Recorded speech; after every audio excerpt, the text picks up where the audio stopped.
তৌকির আহমেদের কোনো দোষ আছে কেউ বলতে পারবেন?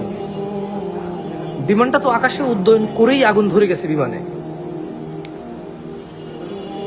একটা বাসের ড্রাইভার যদি 120-30 গতিতে বাস চালায়, সিগারেট টানে, মদ খায়, ডানে তাকায় বামে তাকায়, বান্ধবীর সাথে মোবাইলে কথা বলে, অ্যাক্সিডেন্ট হইলে আমরা বলবো বাসের ড্রাইভারের দোষ।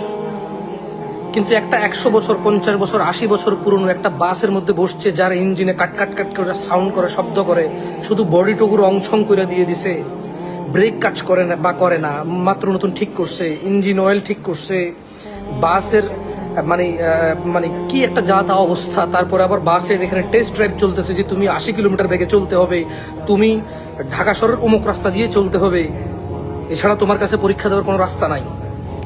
বাস ড্রাইভার যত সতর্কই হোক, যদি ওই বাস চালানোর সময় যদি বাসের ইঞ্জিনে আগুন লেগে যায়, 100 বছর আগের বাস, 50 বছর আগের বাস, যার ইঞ্জিনের ঠিক নাই, যার যার ক্যাপাসিটরের ঠিক নাই, যার ডায়নামোর ঠিক নাই, তাহলে বাস ড্রাইভারের দোষ কিভাবে দেব আমরা?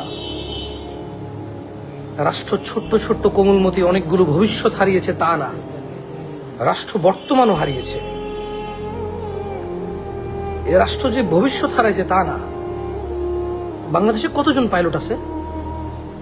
একটা তৌকির আহমেদ হতে তো অনেক সময় লাগে। এমন ছেলে যে দেখেছে বিমানে আগুন লেগেছে, নিজে ইজেক্ট করে নাই, বের হয়ে যায় নাই, মাথায় নিজের জীবনটা আসে নাই। এ ধরনের উদার কতজন মানুষ রাষ্ট্র এই বাংলাদেশে আছে? বাংলাদেশে কয়টা ছেলে আছে যে বিমান পড়ে যাবে, সে বেরিয়ে যাবে ওখান থেকে, বাট সে ইনস্ট্যান্ট বের হয় নাই। তো মানুষকে ভালোবাসার মতো মানুষ বাংলাদেশে কতজন আছে? যারা ওই স্কুলে খুবই নির্মমভাবে আহত এবং নিহত হয়েছে, তারা তো জানতো না কিভাবে বাঁচবে, উপায় নাই। তারা জানতো না যেটা পড়ে যাবে। যখন বিমানে আগুন লাগছে, তৌকির আহমেদ তো এটা জানতো, এখান থেকে কিভাবে ইজেক্ট হয়ে বের হয়ে চলে যাওয়া যায়। তৌকির আহমেদ নিশ্চয়ই এই ট্রেনিং পেয়েছিল, সে চেষ্টা করেছে যাতে কোনো জনবহুল এলাকায় না পড়ে, হয়তো আল্লাহু আলাম, আল্লাহ ভালো জানে।